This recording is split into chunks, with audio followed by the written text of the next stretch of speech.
Mes camarades, mes chers camarades, mes chers collègues, Dr Gérard Haddad, Dr André Pascal, Dr Georges Federman et Dr Christophe Oberlin, bonsoir. Merci d'avoir accepté notre invitation. C'est un honneur de vous recevoir aujourd'hui. Je vous invite aujourd'hui, juste comme vous savez, après depuis le déclenchement de la guerre contre Gaza, Israël a insisté de cibler la population palestinienne à Gaza, mais en même temps de cibler aussi l'infrastructure sanitaire, de cibler les professionnels de la santé. Israël a liquidé physiquement plusieurs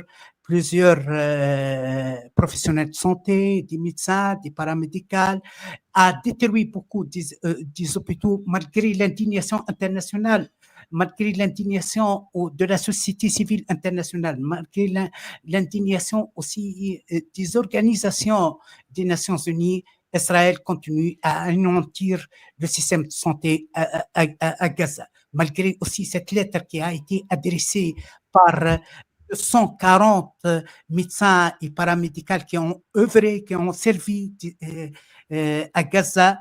Ce sont des professionnels américains. Ils ont adressé en date 2/10/2024 au président Biden une lettre d'indignation, une lettre de confrontation avec les crimes commis par Israël. Malgré ça, il n'y avait pas de réaction de la part des Nations Unies, le sponsor d'Israël dans ces crimes contre la population de Gaza. J'aimerais bien commencer avec vous, professeur Christophe Oberlin, puisque vous avez parmi les professionnels de santé bien connus qui ont servi des années à Gaza. D'après vous, pourquoi Israël tient à s'en prendre aux professionnels de la santé et à réduire les hôpitaux en ruine? Merci, Maître Abdelghani Drari.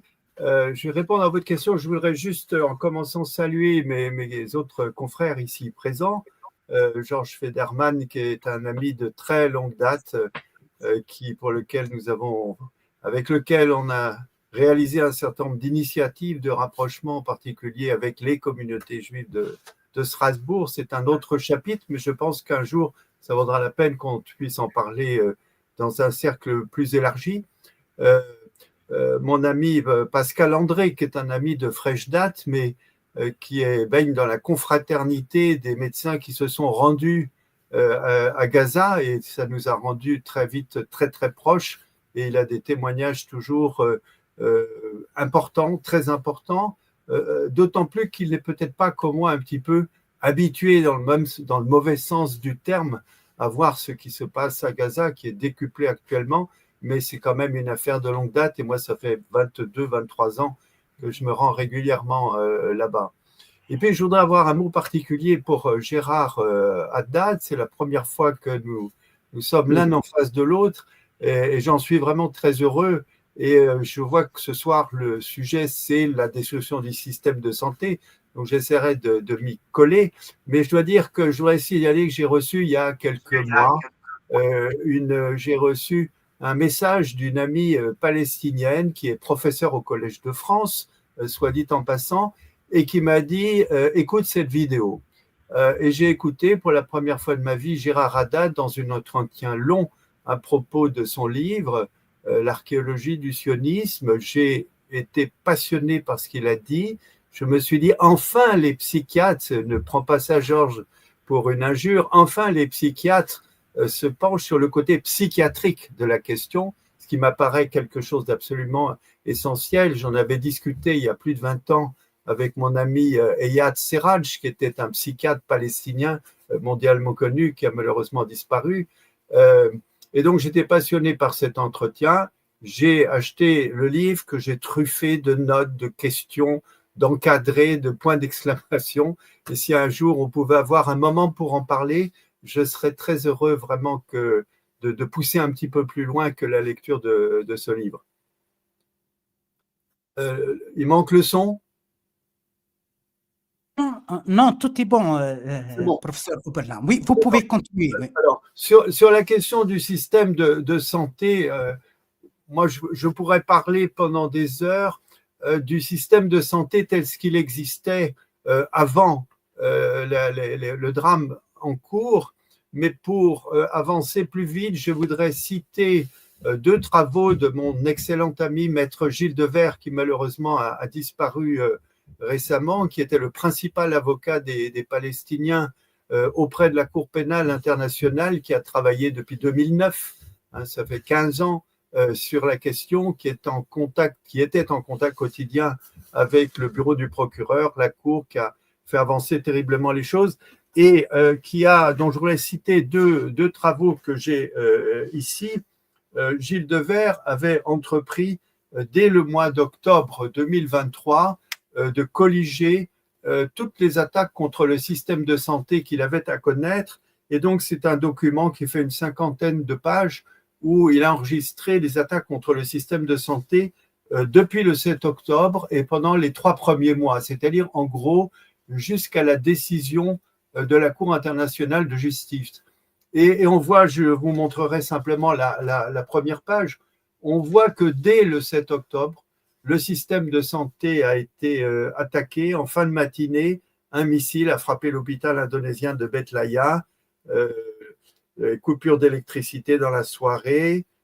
Et puis, dès le 8 octobre, 6 professionnels de santé ont été tués, 4 blessés. Entre le 7 et le 9, 13 attaques contre les établissements de santé. Je passe et 3 mois plus tard, c'est l'Organisation mondiale de la santé qui dénombrait plus de 300 attaques en 3 mois sur le système de santé. Gilles Devers a produit un autre document qui n'est pas à usage interne, qui est parvenu à la Cour internationale de justice, et à la suite de l'ordonnance du 24 janvier 2024, par lequel la Cour internationale de justice déclarait que tous les éléments étaient réunis pour craindre qu'un génocide ne soit en cours à Gaza, tous les éléments, sauf les transferts d'enfants. Je crois que c'est le 4e item qui n'était pas coché dans la liste avec les attaques contre le système, les déclarations génocidaires, etc. Et donc, la Cour internationale de justice, comme c'est la règle dans son règlement, a enjoint la partie israélienne de prendre des mesures conservatoires et de rendre un rapport dans les 4 semaines. Et pendant ces 4 semaines, Gilles Devers et son équipe ont continué à enregistrer les attaques contre le système de santé, la vie en général, l'eau, l'alimentation.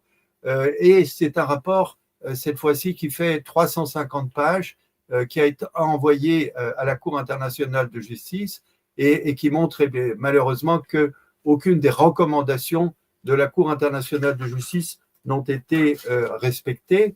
Et je vous lis simplement le plan: les victimes, les transferts de population, les biens civils, les attaques contre l'UNRWA, la santé publique. Et la santé publique, c'est quelque chose qui fait 50 pages de documentation référencée.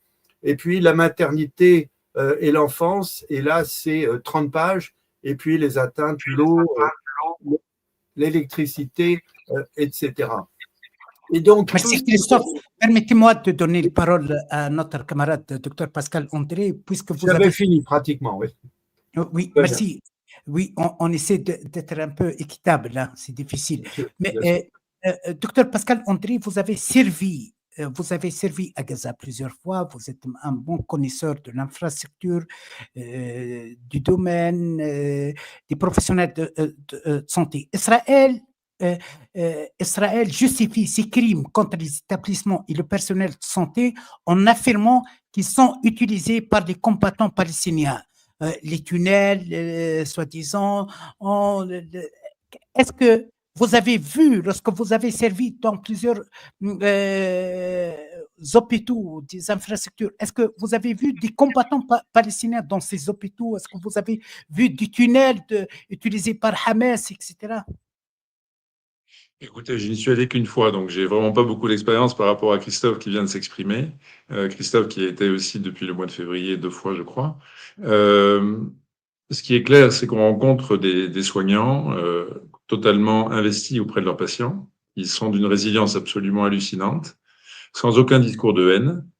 Moi, j'y suis allé comme infectiologue, donc je me suis promené sur l'hôpital européen absolument partout. J'ai ouvert toutes les portes, j'ai fouillé partout, parce que je devais regarder ce qui se passait en termes d'accès à l'eau, d'accès, bien entendu, aux toilettes. et puis tout le reste pour l'électricité, etc. Donc, bien entendu, sur l'hôpital européen, quand j'y étais en février, il n'y avait absolument aucune trace du tunnel, ni aucune trace de combattants. J'ai pu aller avec les collègues à l'hôpital, donc mère-enfant, donc sur Rafah, c'était pareil. Bon, j'ai pas tout visité de la même manière, mais évidemment, Christophe est bien mieux placé que moi pour en parler, mais c'est pas du tout des éléments que l'on a pu observer. Moi, ce que je peux dire simplement, c'est que la narration qui nous nourrit depuis maintenant le 7 octobre n'est pas du tout critiquée et donnée sur des informations totalement fausses.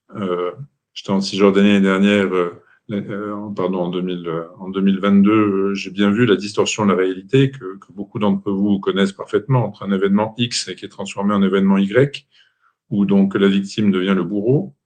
Donc on est dans une narration totalement biaisée, non contrôlée, par des médias ici qui ne se donnent pas les moyens de pouvoir faire leur travail correctement parce que sous pression, même si beaucoup de journalistes sont très attentifs à leur éthique. Ils sont quand même dans un système aujourd'hui contrôlé, que la circulaire Dupond-Moretti, qui a été quand même pondue 3 jours après les événements du 7 octobre, a été particulièrement castratrice de la liberté publique et de la réflexion. Et donc, cette narration dans laquelle les gens sont convaincus d'avoir en face de nous donc des personnes qui servent tous le Hamas, qui sont tous des terroristes dangereux, ne correspondent en rien à la réalité que nous avons, nous, soignants, observés. Alors moi, j'étais dans un groupe de 19 soignants, tous américains, jordaniens, tous musulmans, j'étais le seul blanc. Christophe y est allé aussi. On n'a pas été nombreux en tant que non-musulmans à aller là-bas, mais en tout cas, tous ceux avec qui on a été, de mon groupe et des autres groupes, ont été profondément touchés par l'expérience humaine absolument terrible qui se déroulait là-bas, mais absolument hallucinante en termes de résilience, de combativité. Et franchement, moi, j'y suis allé avec mes compétences médicales, mais j'y suis allé aussi avec mon micro, parce que j'enregistre des émissions sur mon village. Et j'ai enregistré 3 heures d'enregistrement avec des personnes avec des responsabilités vraiment diverses dans la santé et autres. Je n'ai entendu qu'un seul discours une fois de quelqu'un qui me dit, possiblement à juste titre, je vous invite à réfléchir comment vous réagiriez chacun. On a tué 5 membres de ma famille, on a détruit ma maison, on a détruit ma mémoire, on a détruit ma mosquée. Ça fait 5 fois que je suis évacué depuis, c'était en février, hein, depuis le début des événements. Et vous voulez que je sourie? Vous voulez que je sois en paix? Mais comment voulez-vous que je ne sois pas en colère? Comment voulez-vous que je ne sois pas dans la violence? Il n'était pas violent, il était technicien dans un laboratoire, tout à fait paisible, en responsabilité, mais il disait, cette violence, elle peut être là en nous.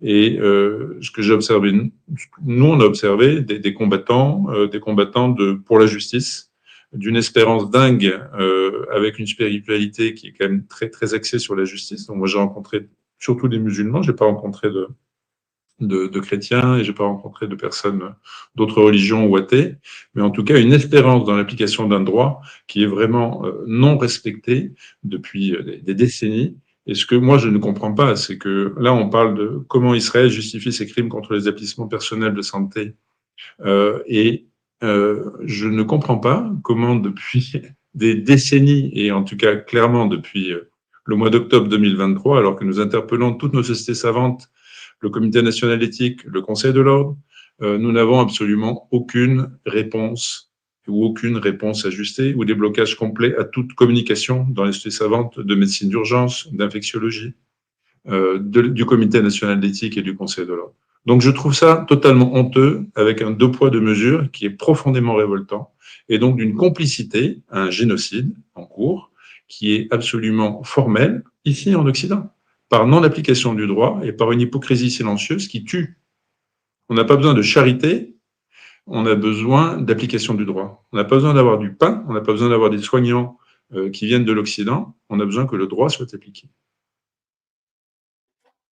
Merci, docteur André. Docteur Gérard Haddad, est-ce que on justifie l'attaque contre un hôpital, on justifie l'attaque contre des enfants en couveuse, on justifie, je m'excuse, la liquidation physique des médecins dans son lieu de travail, des infirmiers, contre des cancéreux, des femmes enceintes. Est-ce qu'on peut justifier ça, docteur Gérard Haddad?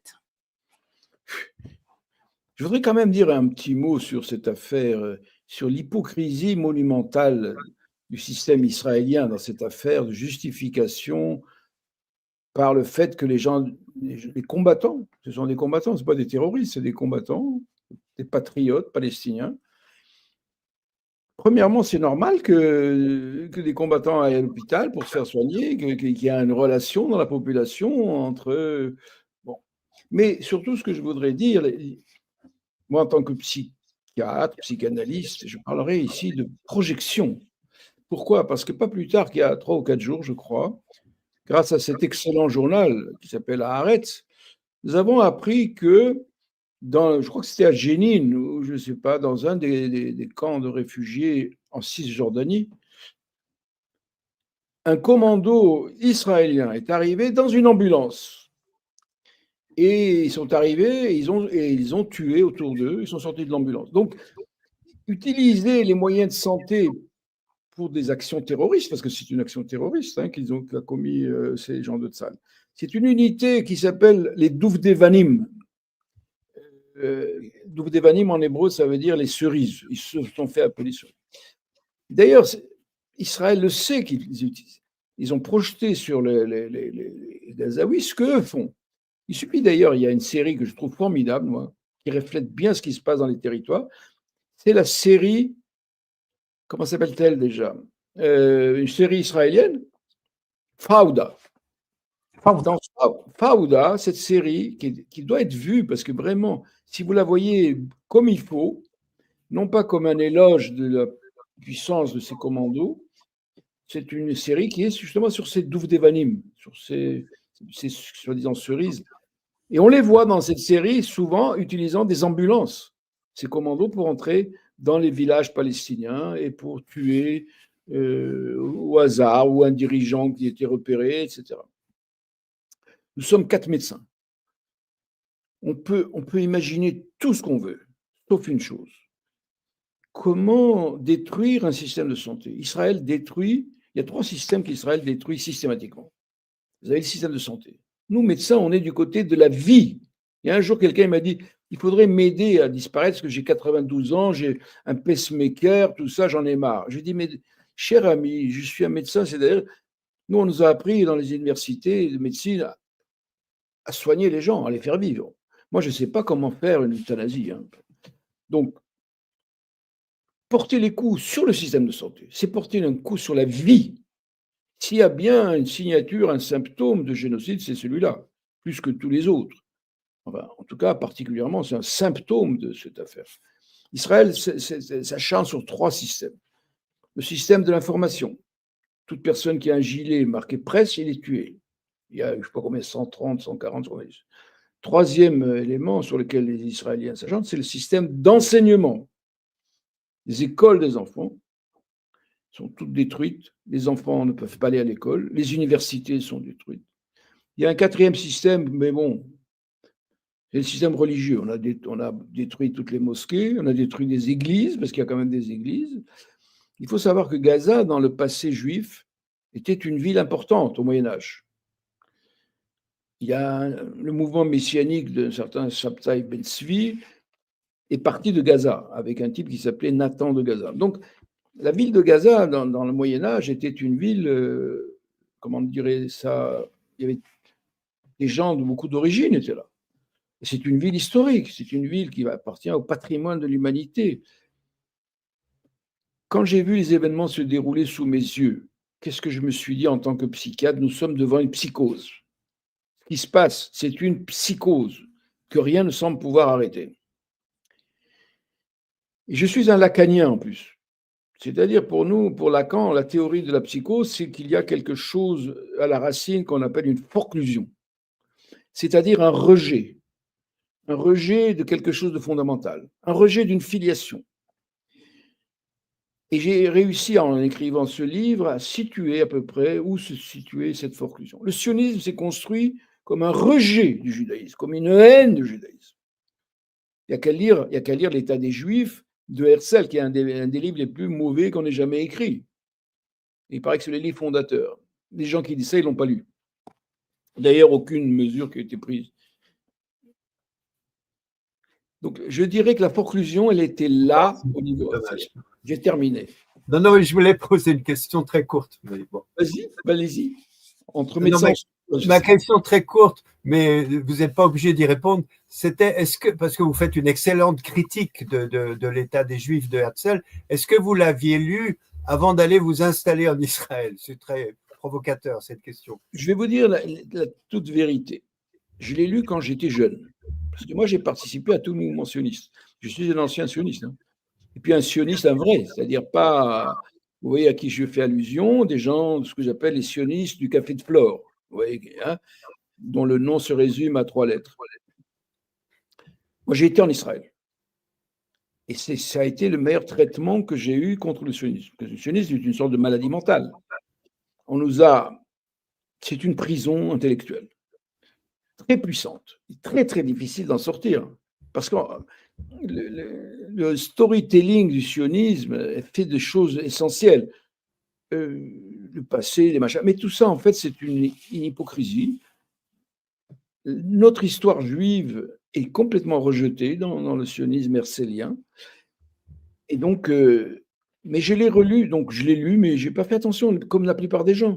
Ils disent, ouais, c'est pas important, ce qui compte, c'est. Bon, bref. Que pour écrire ce livre, je l'ai lu attentivement.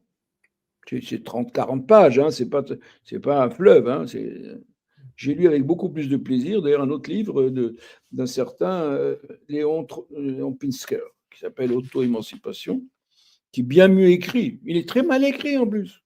Alors que Herzl, c'est quand même un écrivain viennois de qualité. Hein. Par exemple, Stefan Zweig avait une grande admiration pour lui. Pinsker. Donc je l'ai lu à ce moment-là et j'ai vu, ça m'a sidéré. Comment ça se fait que je l'ai pas, non pas lu, mais étudié, parce qu'il faut quand même étudier, passer un peu de temps et pointer les choses. Cet état bureaucratique qu'il voulait, élitiste. Il était contre l'agriculture, parce qu'on dit les kibbutzim, contre l'agriculture, parce qu'il trouvait que c'était une régression, et contre les systèmes collectifs, c'est-à-dire le système kibbutznik. En fait, toutes ces choses comme le kibbutz, tout ça, n'ont rien à voir avec Herzl. Herzl était contre. D'ailleurs, il n'a pas vécu longtemps. Et il était associé avec un type qui était, à mon avis, un peu bizarre, qu'on appelle Max Nordau, qui a écrit un livre sur la dégénérescence. Tout le monde était dégénéré pour lui. Les malades mentaux sont des dégénérés. Le judaïsme était dégénéré. Et pour lui, le sionisme, c'était une façon de régénérer le peuple juif. Mais monsieur Nordau, si vous voulez vous régénérer, pourquoi vous n'êtes pas allé, vous, là-bas, en Palestine? Vous aurez été régénéré. Alors que le peuple juif, à l'époque, avait donné des gens comme Einstein, Freud et Mahler, des brillantissimes personnalités de ce qu'on appelle la Mitteleuropa. Le sionisme a porté le diagnostic de dégénérescence. Mais c'est des fous, ces gens-là. C'est des gens très spéciaux. Donc, je suis maintenant guéri de ce virus parce que nous avons un collègue qui est épidémiologue. Il faut savoir que c'est un virus très puissant et qui est très contagieux. Merci, docteur Gérard Haddad. Notre camarade, notre cher ami, docteur Georges Federman. Est-ce qu'en tant que médecin, est-ce qu'en tant que juif aussi, vous êtes indigné par l'agissement d'Israël contre vos collègues et camarades de Gaza, contre l'être humain à Gaza? On cible l'être humain dans son droit de santé, de dignité sanitaire. Merci de cette réunion et merci d'être là avec vous.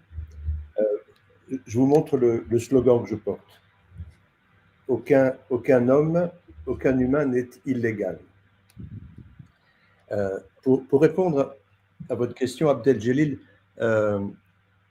moi, je ne savais pas que j'étais juif avant le 7 octobre.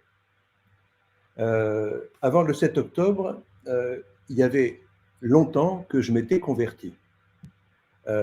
Je suis né juif arabe au Maroc, il y a 70 ans maintenant, et je me suis converti très tôt à l'exercice de la médecine.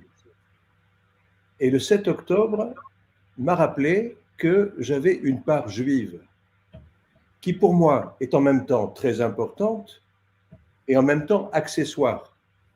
En tant que médecin, ce qui m'importe, c'est de protéger les patients les plus vulnérables. Et c'est ce que j'ai tenté de faire toute ma vie. Et je voudrais faire un lien avec le combat que je mène dans mon cabinet. Je suis toujours actif. Encore 12 ans, si Dieu veut. Gérard, si Dieu veut, je m'arrête de vivre à 82 ans. J'ai trouvé que c'était une bonne limite. Alors, jusque-là, je compte continuer à régulariser ce qu'on appelle les sans-papiers. Jusque-là, je compte continuer à porter plainte contre les ministres français qui, en même temps qu'ils sont médecins, menacent l'aide médicale d'État. J'ai porté plainte contre Olivier Véran il y a 1 an, devant l'Ordre des médecins.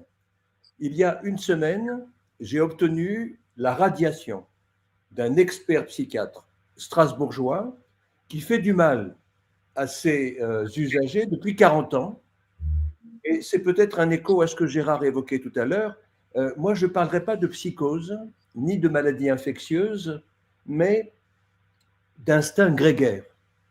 Et la corporation médicale est l'illustration à mes yeux qu'une fois qu'on est rentré dans la secte médicale en France, on va défendre la corporation plutôt que les usagers. Et donc, je ne sais pas qu'est-ce qui habite les soldats de ce qu'on appelle Tsahal en Israël pour être capable d'exterminer de manière indifférenciée les enfants, les femmes, les hommes, les soignants. Ils ne font pas la différence, à mon avis. Qu'est-ce qui les pousse à être convaincus qu'ils sont légitimes? À mon avis, la conviction que les Gazaouis font partie d'une sous-humanité. Et c'est une forme d'israélo-nazisme, pour moi, qui n'est pas quelque chose de surprenant dans l'Occident du XXe siècle. Je me suis rendu compte que de la modernité du concept d'Auschwitz, dont en Occident, on n'est jamais sorti. On nous a fait croire qu'on l'avait emporté sur le nazisme. C'est faux. Le nazisme continue à faire florès, à créer des écoles. Et je ne suis pas étonné qu'Israël, en tant qu'État totalitaire et suprémaciste, adhère à cette idéologie qui convainc une partie de l'humanité qu'elle est au-dessus de l'autre. Donc la question que je me pose, c'est Israël, il n'y a plus de juifs, à mon sens. Il y a des Israéliens nationalistes et fascistes de plus en plus, avec heureusement une frange qui résiste. Mais jusqu'à quand? Et donc, évidemment, pour répondre à votre question, je suis non pas scandalisé, je suis en colère de constater qu'en Occident, on n'a pas retenu la leçon d'Auschwitz et qu'on fait comme si on était toujours du côté de la morale, que ce soit les Occidentaux ou que ce soit les médecins.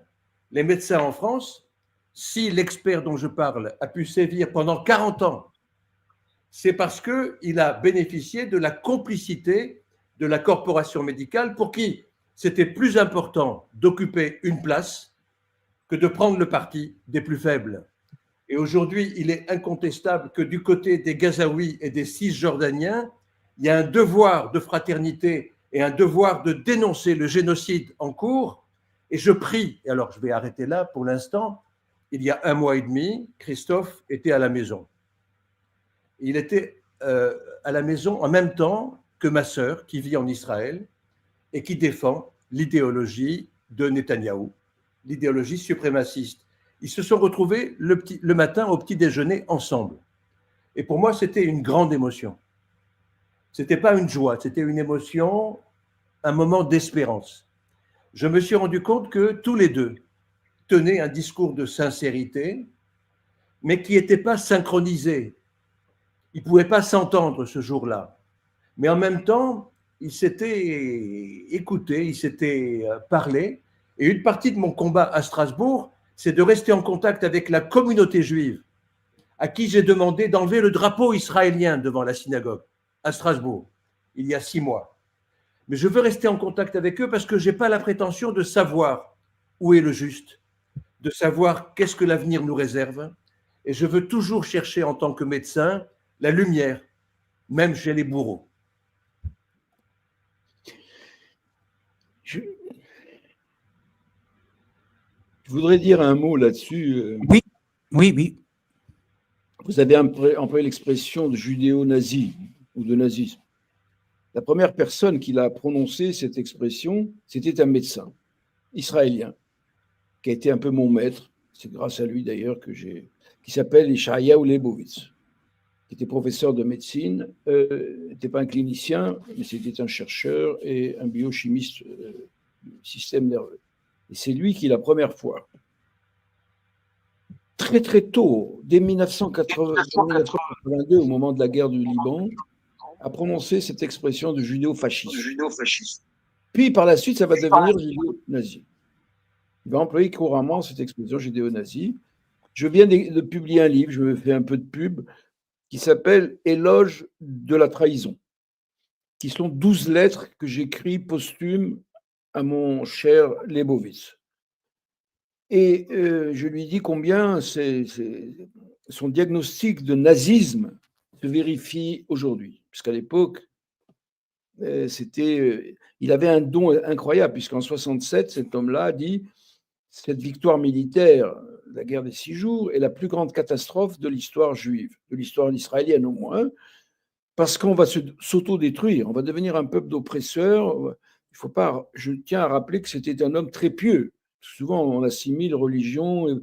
C'est pas vrai. C'est pas parce que Smotrich se prétend religieux. Leibowitz était un homme orthodoxe. Et de sa foi, il a sorti cette morale de dire non à la barbarie qui se déploie aujourd'hui dans le système sioniste. Et à partir de 67, je crois qu'il a rompu avec le sionisme. Et je lui dois beaucoup. Donc, je lui ai envoyé 12 lettres pour lui dire combien vous avez raison. Je raconte un peu ce qu'il racontait sur. Je pense qu'un petit peu, ce que nous assistons, c'est un peu la fin d'une utopie de ce système israélien. Bon, apparemment, ils ont le pouvoir, ils sont à bout de souffle, à mon avis. Parce que oui. On ne peut pas raconter des conneries comme ça pendant très longtemps. Donc, c'est un élément d'optimisme. Oui, je m'excuse. Oui. J'aimerais bien, si vous permettez, Dr Gérard Haddad, poser la même question à notre camarade professeur Oberlin. Est-ce que c'est vrai que Hamas, le combattant palestinien, utilise l'infrastructure hospitalière pour des buts militaires, pour se cacher, pour cacher les armes, pour se déguiser?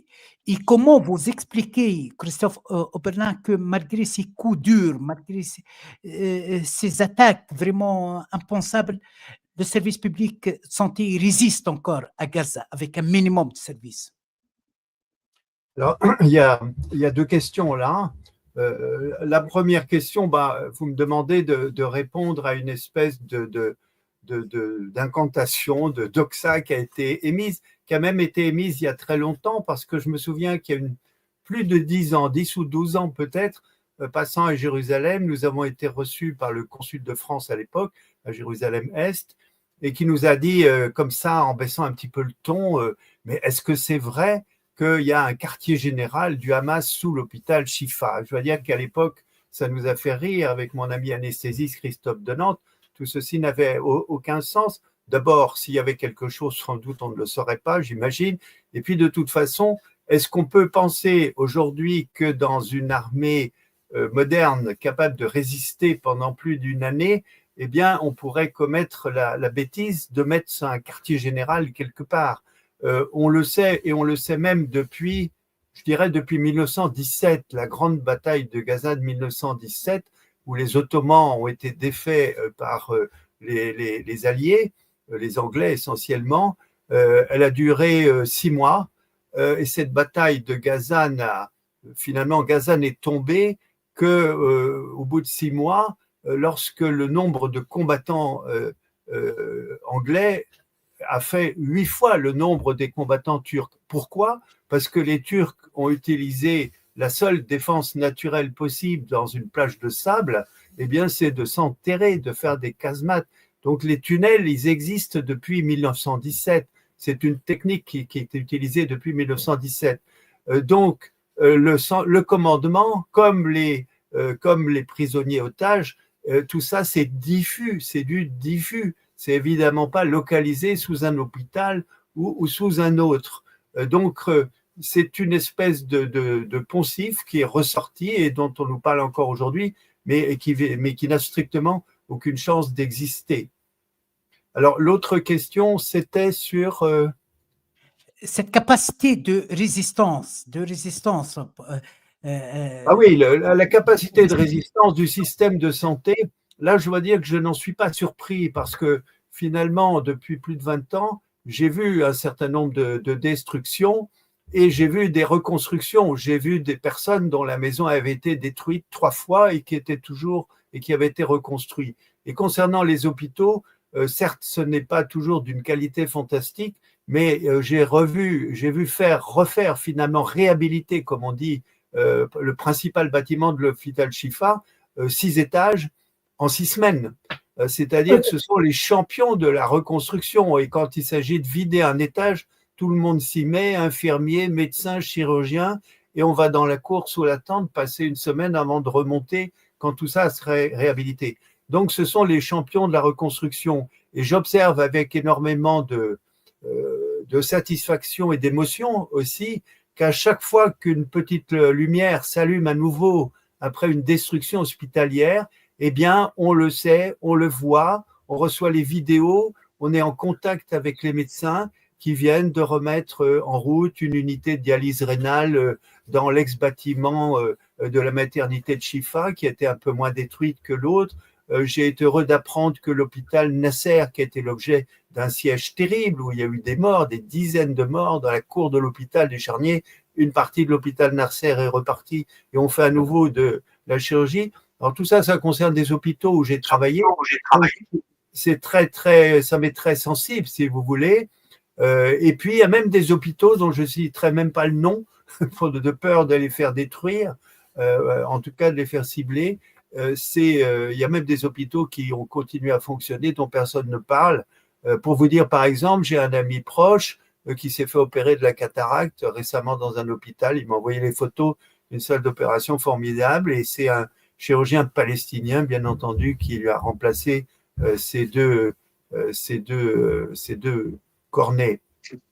Donc, de toute façon, dès qu'il y a une table, un groupe électrogène, la force finalement du système de santé palestinien aujourd'hui, mais qui reste une force considérable, c'est la force de son personnel, de ses médecins, mais aussi, je dirais, j'insisterai là-dessus, de ses infirmiers et infirmières, parce qu'au cours de ces 20 années, j'ai vu progresser le niveau des paramédicaux d'une façon extraordinaire et ça a été lié tout simplement à la création d'une école d'infirmiers et d'infirmières professionnelles, anglophones. On est stupéfiés, je dois dire, je suis très honteux de ne pas avoir appris l'arabe depuis 20 ans, parce qu'à l'hôpital, tout le monde parle anglais, vous voyez. Donc aujourd'hui, la force de la reconstruction du système de santé, elle viendra des personnels. Oui. Docteur Pascal André, comment vous pouvez expliquer le silence officiel de l'Occident et même des instances professionnelles? Je n'ai pas vu que l'Ordre national des médecins français ou suisse ou belge prend, je m'excuse, une position ou quelque chose. Bon, en France, on comprend avec l'instrumentalisation, avec ce doctrine d'orchestration sur la base de la doctrine Manuel Valls et tout, mais ailleurs, on n'a pas vu des réactions. Comment vous pouvez expliquer? Est-ce que ça rend l'Occident aussi complice? Parce que j'ai vu que vous n'avez pas arrêté de dénoncer la complicité de l'Occident officiel aussi dans ces coups contre les Palestiniens. Je crois que quand on est soignant, peut-être qu'on fait ça un peu pour être sauveur. Et que je crois que chez beaucoup d'entre nous, s'il n'y a plus la victime, on ne peut plus être sauveur. Je crois que quand on est dans des actions caritatives, religieuses ou autres, on a besoin de porter charité. Et donc, aller permettre aux personnes de sortir de leur galère et pas simplement les valoriser comme héros d'une résilience ou d'une capacité de réconciliation, comme j'ai vu pour la remise du prix Sakharov, qui était en deuxième intention pour les franco-israéliens il y a quelques semaines à Strasbourg. C'est finalement rester dans quelque chose d'une hypocrisie absolument insupportable, où, comme Georges le disait, on n'est pas attentif à appliquer le serment que l'on prête, qui est donc bien celui d'observer, de témoigner et de faire avancer ce qui entraîne le mal-à-dire et la maladie. Et là, ce que nous vivons aujourd'hui en terre de Palestine depuis des décennies, on le vit aussi tous les jours avec les agressions faites dans les couples, les violences partout, soumises et tues. Là, je m'intéresse à l'Église catholique aujourd'hui, que j'interpelle depuis des mois sans aucune réponse. Là, j'ai pu rencontrer des responsables, mais c'est pareil, on est dans une autosatisfaction de je fais, je suis bien, je suis satisfait, je fais des choses comme ça.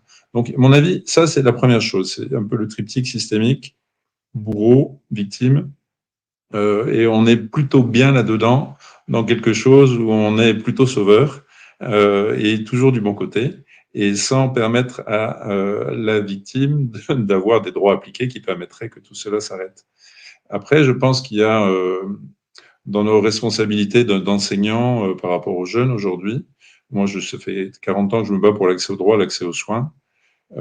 Je suis un peu effaré encore cette nuit, durant la garde, là, du peu de sensibilité des soignants, surtout les médecins, beaucoup moins des paramédicaux, à justement comprendre pourquoi l'enfant que je vois, qui revient avec une bronchiolite, qui n'a pas accès à ses médicaments parce qu'il a l'AME et qu'il est en cours de renouvellement d'une AME qui prend d'aide médicale État qui prend trop de temps, revient aux urgences sans se poser la question de comment il mange, comment il se chauffe, pourquoi il n'a pas accès aux médicaments, comment se fait-il qu'on n'ait pas réussi à imprimer son attestation en droit. Et c'est comme si c'était quelque chose d'étonnant pour les soignants de s'intéresser en fait à la problématique qui sous-tend la maladie, le maladie derrière. Et donc, je pense qu'on a une responsabilité là-dedans. Mais en même temps, moi, je suis dans l'espérance parce que je trouve que les jeunes sont porteurs de ça. Et puis, encore une fois, tous les soignants que j'ai rencontrés de retour de Gaza ou de Cisjordanie ont été particulièrement impressionnés par cette capacité de résilience et cette capacité de se donner de manière extraordinaire. Je cite souvent mon ami Wael de Cisjordanie qui me disait qu'il était prêt à soigner même un soldat israélien qui avait fait du mal à l'un des siens, en le soignant comme un autre, puisque c'était son devoir que de soigner. Ça, c'était peut-être celui d'écouter les ordres de tuer, mais lui, c'était de soigner. Et puis, j'ai cette image d'Asma, d'une infirmière à l'hôpital européen qui, à 29 ans, travaillait avec 39 de fièvre depuis 5 jours, 14 heures par jour, avec un repas par jour, et qui ne comptait pas. Ils nous ont donné cette expérience-là et ce témoignage-là. Donc, clairement, moi, quand je vois mes collègues de la Cité française de médecine d'urgence ou d'infectiologie qui bloquent les mails que j'envoie, quand je vois le Conseil de l'ordre, le Conseil national éthique qui n'a même pas la correction de répondre, on a une réponse archi nulle du Conseil national de l'ordre, mais il n'y a rien, quoi, il n'y a rien. Gilles Devers nous invitait à aller poursuivre en justice, mais c'est perdre de l'énergie même, parce que bon, c'est quand même une structure qui est quand même peut-être pas très fonctionnelle pour appliquer les droits des patients et se battre pour l'application du droit pour les patients, mais peut-être beaucoup plus pour celui des médecins, comme l'évoquait Georges tout à l'heure. Donc non, la question c'est comment peut-on vivre en société sans vivre dans une jungle lorsque le droit n'est pas respecté. Et ça commence par chacun de nous, par nos serments individuels, et ensuite ça commence par le respect du droit ici, parce que quand même ce que moi je vis comme blanc non musulman, c'est quand même une islamophobie et un racisme anti-arabe qui est absolument insupportable. Et comment peut-on laisser faire, comment peut-on laisser dire des choses sans réagir. Donc là, on est dans le lancement d'une dynamique qui s'appelle Stop Impunity au niveau français et européen de veille citoyenne pour repérer tous les propos qui facilitent, encouragent ou aident apartheid, colonisation ou génocide. On essaie de travailler aussi sur tous les silences, tous les non-dits qui sont complices de ce qui se passe aujourd'hui. Et il est extrêmement important. On revient d'Allemagne avec des jeunes, on a fait une virée européenne il y a 1 mois et demi, on a été absolument touchés. Moi, j'ai eu le même vécu qu'à Gaza ou qu'en Cisjordanie sur les camps palestiniens, d'étudiants palestiniens qui tiennent à Bonn et à Aix-la-Chapelle depuis des mois, d'une capacité à être dans une résilience, dans le choix délibéré d'une non-violence et d'un témoignage qui permette à l'autre d'aller au-delà de ces représentations fausses qui déshumanisent. Lorsque une jeune étudiante me dit « Mon plus grand plaisir depuis des mois, c'est d'accueillir des sionistes enragés en étant souriante, avec mon hijab, en me posant, en écoutant, et mon silence et mon sourire et mon écoute les désarment. Et au bout d'un moment, ils découvrent mon humanité. » Et je pense que c'est vraiment ce qui se joue aujourd'hui dans notre société, c'est qu'effectivement les murs que l'on construit, cet Occident qui s'enferme de peur de l'étranger, est en train de tuer l'humanité et amène aux pires extrêmes. Donc c'est bien de ça dont il est question. Et ce réveil éthique de nos consciences est fondamental. Merci, docteur André. La complicité, docteur Haddad, la complicité de l'Occident avec ce calvaire contre la population palestinienne à Gaza, c'est quelque chose qu'on peut trouver justification ou je ne sais pas, ce haine contre l'arabe et le musulman. C'est permis de liquider physiquement un arabe ou un musulman, etc. en masse, on s'en fout. Hein. C'est pas un Ukrainien, l'acteur n'est pas Poutine, on s'en fout. Je dois dire que déjà dans ma profession, les psychiatres, les psychanalystes, ils sont dans un silence incroyable. Nous avons en France une organisation qui se dit Chibolette et qui est faite que des gens que j'appellerais fascisants, soutenant à fond la politique israélienne, etc. Et normalement, on aurait espéré que de la psychanalyse serait surgie une protestation, une lucidité. Quand même, Freud nous a enseigné de dénoncer la barbarie, etc., quand même, quelque part. Bon. Vous dites que l'Occident est complice. Je ne suis pas sûr, moi. Pourquoi je dis ça? Parce qu'il n'y a pas longtemps, vous avez vous-même, cher ami, interviewé cet excellent intellectuel algérien dont le nom m'échappe. Est-ce qu'Israël n'est pas l'outil? Omar Bentar. Voilà. Oui. Je pense que ce n'est pas une histoire de complicité. Israël est l'agent d'une politique voulue. On ne peut pas imaginer que les Américains envoient constamment des bombes d'1 tonne, 2 tonnes, simplement parce que M. Netanyahou a fait les gros yeux. C'est eux qui veulent ça. Comme l'a dit votre ami, le monde arabe, depuis les accords Sykes-Picot, a été mis en petits bouts. On a découpé ça en confettis. Vous avez le Qatar qui fait je ne sais pas combien. Mais maintenant, vous découpez la Syrie en petits bouts, un bout de Druze, un bout ceci, un bout cela. Longtemps, j'ai cru qu'il y avait une complicité, mais maintenant, je ne pense pas que ce soit une complicité. Je pense qu'Israël est l'agent de l'Occident contre ce monde non occidental. Je travaille ces jours-ci, cette semaine, un excellent petit bouquin d'un brillantissime intellectuel palestinien qui s'appelait Edouard Saïd. Edouard Saïd a écrit un petit livre qui s'appelle Freud et le monde extra-européen. En fait, c'est un livre qui porte un commentaire qu'il fait sur le Moïse de Freud. Et vraiment, ça m'apporte un éclairage. Il y a cette morgue européenne, dans l'Europe, mettons les Américains, qui considèrent le monde oriental un mépris total. Il faut les écraser, il faut qu'ils restent. Il faut qu'on puisse faire de ce qu'on veut, les ressources pétrolières, par exemple, et puis peut-être d'autres. En tout cas, la destruction du monde arabe a été obtenue avec la complicité des dirigeants arabes, d'ailleurs. il n'est pas normal qu'aucun pays arabe n'ait rompu ses relations diplomatiques. La Jordanie s'est amusée à intercepter amusée, si je puis dire. C'est elle qui a intercepté les missiles qu'envoyaient les Iraniens. C'est une complicité. C'est ça la question que le monde arabe doit se poser, les peuples arabes, puisque leurs dirigeants ne peuvent pas y compter, qu'ils sont le jouet d'une opération coloniale, impérialiste, appelez ça comme vous voulez. Donc voilà, ce n'est pas une complicité, c'est eux les maîtres d'œuvre. Georges Federman, depuis quelques semaines, j'avais reçu notre ami, Dr Gabor, votre collègue aussi, Dr Gabor Maté. Il a déclaré que Gaza est un cas de traumatisme humanitaire. Est-ce que vous confirmez ce constat? Oh, je m'excuse. Oui. Je m'excuse, Georges. Oui. Le micro a été coupé. Oui. Oui, c'est à vous. Le micro Oui. est revenu.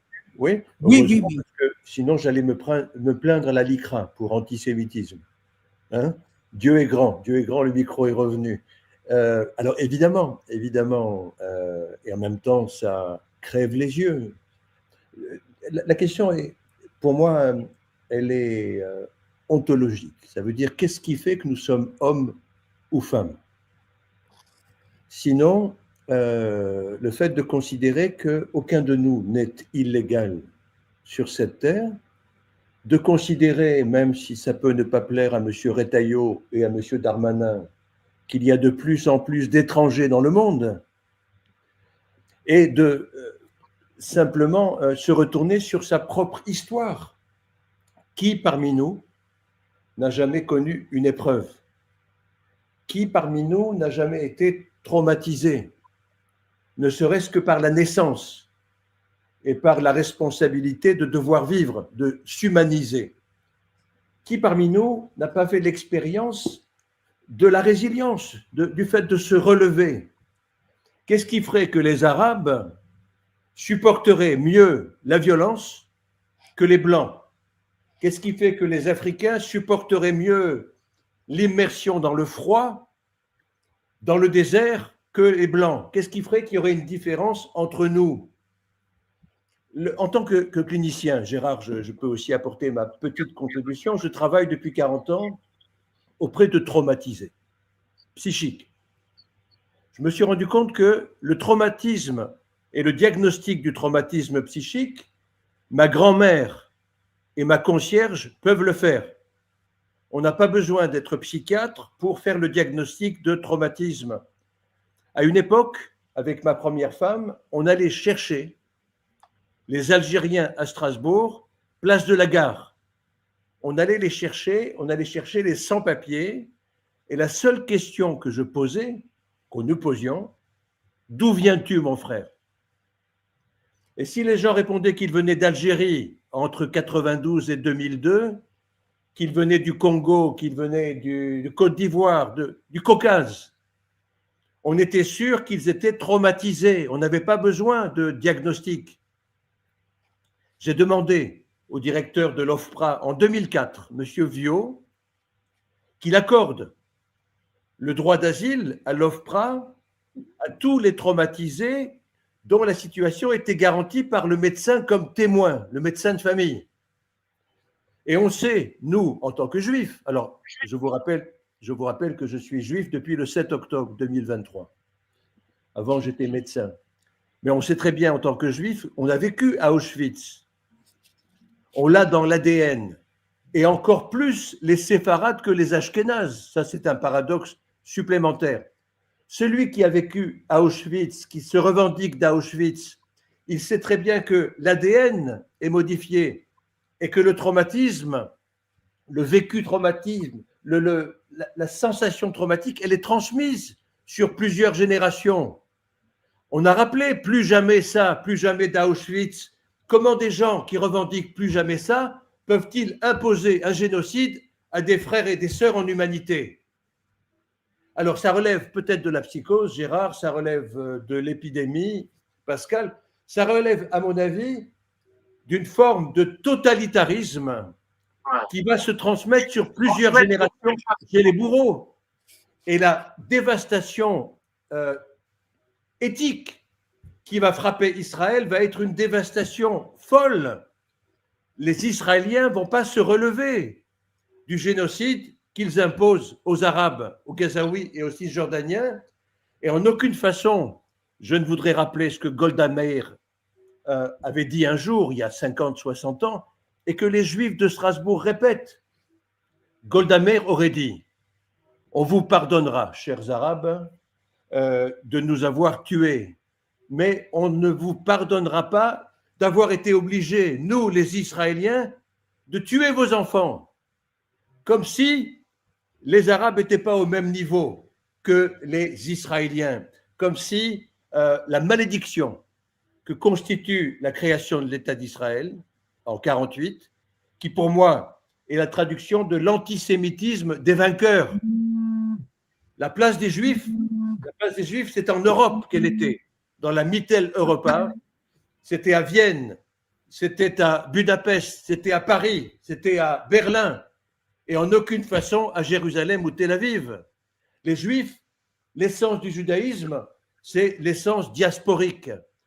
Et un Juif qui se respecte, il est appelé un jour à se convertir pour accueillir les temps messianiques, et donc à renoncer au judaïsme pour accueillir les temps messianiques, où chaque homme et chaque femme sera reconnu par son nom et non pas par un matricule. Merci, docteur Georges Federman. Je n'arrive pas à trouver les mots. Merci infiniment pour votre message. J'aimerais bien terminer avec vous concernant le sort du docteur Abou Safiya, directeur de l'hôpital Kamel Adwan, kidnappé par Israël il y a 2 semaines, battu et torturé par Israël selon les témoignages de rescapés d'après la confirmation de la déclaration aussi de Euro-Palestine. À chacun la parole pour clôturer cette rencontre, un appel pour la libération de Kamel Adwan. Je commence avec vous, camarade professeur Christophe Obella. Oui, écoutez, bien entendu, un appel pour la libération du directeur de l'hôpital qui nous a montré tout au fil des mois une personnalité extraordinaire qui rappelle la personnalité de mon collègue Adnan Elbor, chirurgien orthopédiste, qui est mort sous la torture dans les prisons israéliennes, qui rappelle aussi une jeune femme pour laquelle j'ai énormément d'admiration. C'est la première femme chirurgien entièrement formée à Gaza. Elle a fait toutes ses études de médecine à Gaza, elle a fait sa spécialité chirurgicale à Gaza, et on l'a vu quitter dans les dernières, eh bien, l'équipe chirurgicale de l'hôpital Shifa est partie à pied sous les crachats et les injures des soldats israéliens. Et vraiment, je suis heureux aujourd'hui qu'elle soit toujours vivante. Mais quelle image, comme vous le dites tous les uns et les autres, quelle image, quel traumatisme pour la génération future israélienne, parce que on pourrait parler longtemps du traumatisme des soldats, 30% dit-on, mais je dirais que j'aurais tendance à penser que le traumatisme du côté des Palestiniens est un traumatisme, je ne dirais pas dont on peut guérir, mais auquel on peut survivre. Et je ne pense pas qu'il y aura des suicides en masse dans la population palestinienne après que le cessez-le-feu soit installé. Par contre, je suis terriblement inquiet pour cette population israélienne quand on voit des soldats aller 1 fois, 2 fois, 3 fois à Gaza en quelques mois, mais quel est leur avenir psychique? Et là aussi, c'est quelque chose dont je pense qu'il faudrait poursuivre la discussion, en particulier avec les psychiatres. Quel est leur avenir? Je crois, comme Georges, qu'une génération ne suffira pas. ni à régler les problèmes juridiques, ni à régler les problèmes psychiatriques. Il y a une formule peut-être qui pourrait surprendre, mais ça fait longtemps que je pense que Gaza est certes la plus grande prison à ciel ouvert du monde. C'est une formule assez banale, mais je dois dire qu'elle est aussi située en dehors de l'un des plus grands asiles psychiatriques à ciel ouvert du monde, parce que le comportement finalement de cet État est un comportement hors norme. Et je voudrais rappeler aussi une anecdote qu'on a vécue avec Pascal André, et qui va dans le sens d'ailleurs de ce que disait tout à l'heure Gérard Haddad à propos de la complicité ou de l'instrument finalement.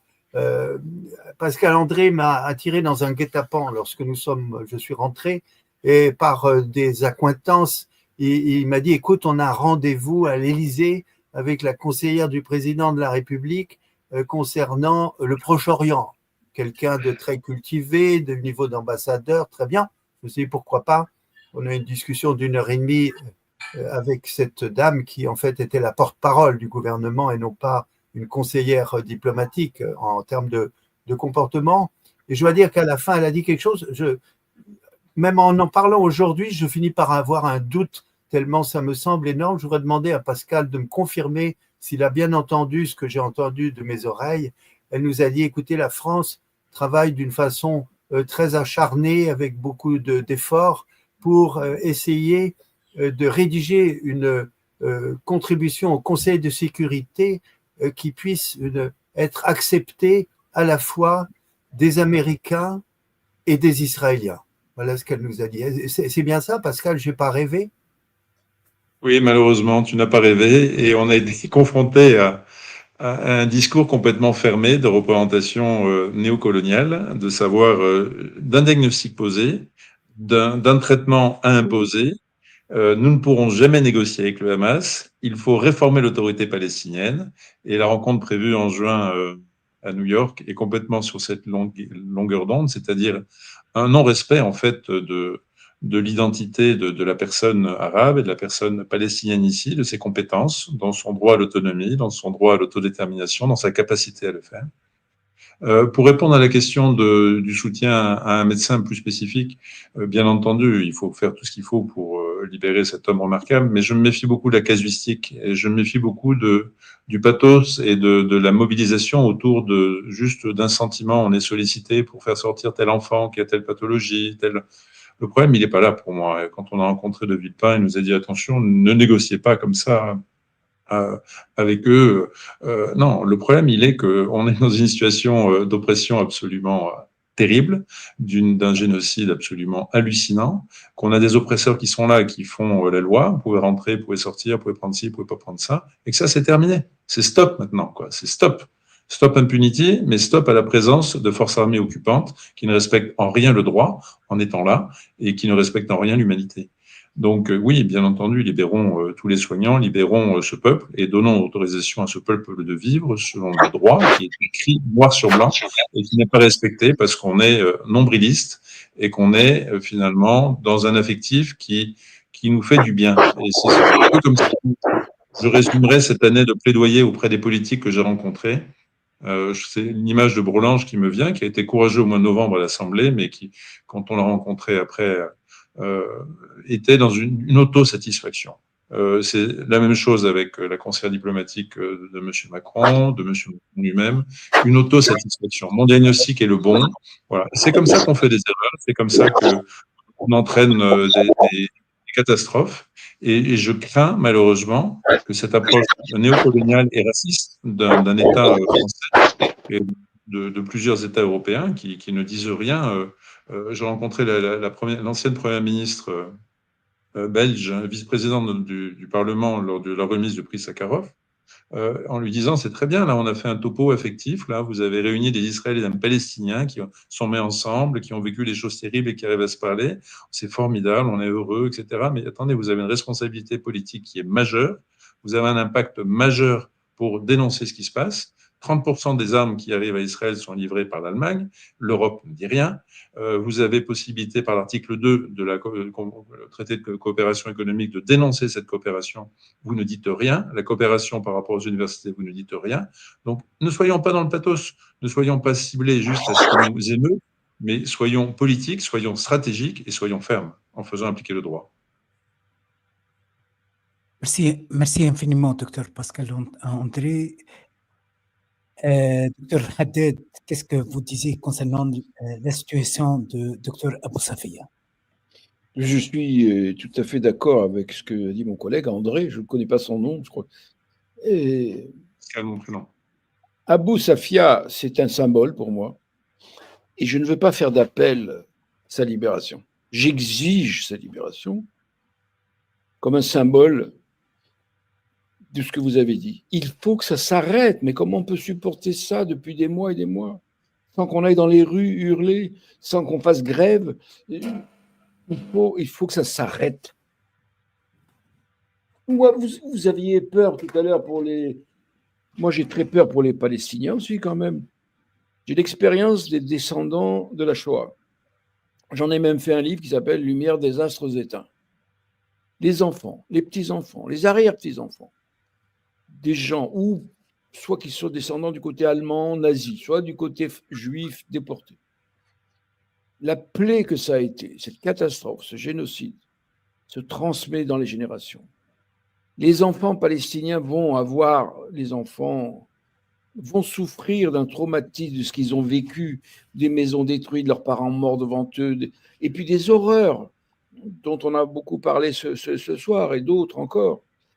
Moi, je ne sais pas, j'ai envie de dire, si jamais il y a un ministre de la Santé, il va falloir faire une action extrêmement active auprès de ces enfants palestiniens, gazaouis et pas gazaouis, des gens de la Cisjordanie aussi, qui souffrent énormément de l'injustice, des mauvais traitements. Il va falloir faire une action très profonde pour aider ces enfants. Je ne sais pas dans quelle méthode, il va falloir y réfléchir, mais ils vont porter en eux cette destruction qui se fait sous nos yeux depuis des mois et des années. Je pense que ça va laisser des traces très profondes dans la pathologie psychique des Palestiniens. Des Israéliens aussi, c'est vrai. Il y a énormément, moi j'ai dans ma famille en Israël, j'ai quelqu'un qui fait ce qu'on appelle PTSD, le Post-Traumatic Syndrome Disease. Bon, mais après tout, c'est rien par rapport à ce que vivent les Palestiniens quand même. Voilà, je pense qu'il faut faire une action de santé, de prévoyance auprès de la nouvelle génération qui va être extrêmement traumatisée, qui est extrêmement traumatisée et qui va traîner ça pendant toute sa vie et dans les descendants qu'ils auront. Ne soyons pas optimistes, malgré les beaux témoignages que vous avez rapportés de ce que vous avez appelé la résilience. La blessure, elle est là. Il y a une faille énorme que porte le citoyen, le sujet palestinien. Cette souffrance-là, il faut qu'on en prenne note, il faut qu'on la reconnaisse. Moi, dans mon livre là, qui s'appelle donc Éloge de la trahison, je demande à ce qu'il y ait un dirigeant israélien qui se mette à genoux et qui demande pardon au peuple palestinien, comme l'a fait le chancelier, comme il s'appelait déjà Helmut Kohl, oui. Oui. Non, c'est pas Helmut Kohl. Non, c'est Adenauer. Non plus. Non, c'était un socialiste, là. C'était l'ancien maire de Berlin. Willy Brandt. Willy Brandt, qui, devant le mémorial du ghetto de Varsovie, s'est agenouillé en larmes et a demandé pardon. Nous devons prendre l'exemple de Willy Brandt, qu'il y ait demain un mémorial sur la Nakba et que des rabbins, des hommes politiques israéliens, juifs, s'agenouillent et demandent pardon au peuple palestinien. Je pense que ce pardon réciproque, ce sera un élément thérapeutique de grande ampleur. Voilà ce que je voulais dire ce soir. Merci infiniment. J'aimerais bien terminer avec notre camarade. C'est à toi, Georges. Je vais demander cette chanson en hébreu, cette chanson de paix, d'amour. Oui, docteur Haddad, permettez-moi, Georges. Je dois vous quitter, si c'est possible. Merci infiniment. À bientôt, en tout cas. fini en 2 minutes. On se retrouve à Genève, à la librairie Olivier. Il y a 7 chansons de paix. Vous avez en été hébreu. formidable. La Tu as médecine, une c'est minute. quand même pas mal. Reste une minute pour l'hommage à notre camarade Abou Safia. ערב של שושנים, נצאנה אל הבוסתן, מור בסמים ולבונה, לרגלך מפתן. Alors, un petit mot, Gérard. Très heureux d'être avec vous 4, mes frères. Oui. Le camarade Safia, pour moi, j'ai l'impression de ne pas pouvoir faire grand-chose pour lui, mais il m'aide d'où il est à être moins mauvais homme et moins mauvais médecin. Ça veut dire qu'en son nom, en son honneur, demain, j'essaierai d'accueillir encore avec plus d'hospitalité les étrangers qui frapperont à la porte de mon cabinet. En son honneur, en mémoire de Maïmonide, en mémoire de Averroès, au nom de l'exercice de la médecine qui est intemporel. On était médecin il y a 4000 ans, de la même manière qu'on se le sera dans 2000 ans. Et la médecine pourrait nous rapprocher de manière fraternelle. La médecine pourrait s'exercer de la même manière partout dans le monde au bénéfice de ceux qui sont le plus fragiles, qui sont le plus vulnérables. Et l'emprisonnement, la torture que subit mon camarade m'oblige non pas à être en colère ou seulement en colère, mais à continuer à améliorer ma qualité de médecin et ma qualité d'hospitalité. Et mes propositions, en son nom, c'est que demain, la médecine, elle doit se réformer dans le sens de l'égalité et de faire en sorte que dans un service hospitalier, tous les soignants soient payés à la même hauteur, de l'aide-soignant au médecin-chef. Que nous transformions cette épreuve que Gaza subit en quelque chose de communautaire qui ne soit pas le nouveau discours de Théodore Herzl, mais qui soit véritablement la volonté d'une humanité communautaire, collégiale et fraternelle et hospitalière. Alors, je ne dirais pas si Dieu veut, mais en tant que laïc, je le pense. Je compte sur Dieu pour nous aider dans ce travail d'accomplissement. Merci infiniment. Merci. Je m'excuse. Il y a Dr Haddad qui va. Oui, Dr Haddad. Je voulais signaler l'existence en Israël d'un groupe de médecins qui s'appelle les Médecins pour les droits civiques, qui est dirigé par l'excellent Raphaël Walden, qui ont travaillé dans tous les villages palestiniens, qui travaillent avec Gaza, pas bien sûr sous les bombes, mais ils ont formé du personnel gazaoui.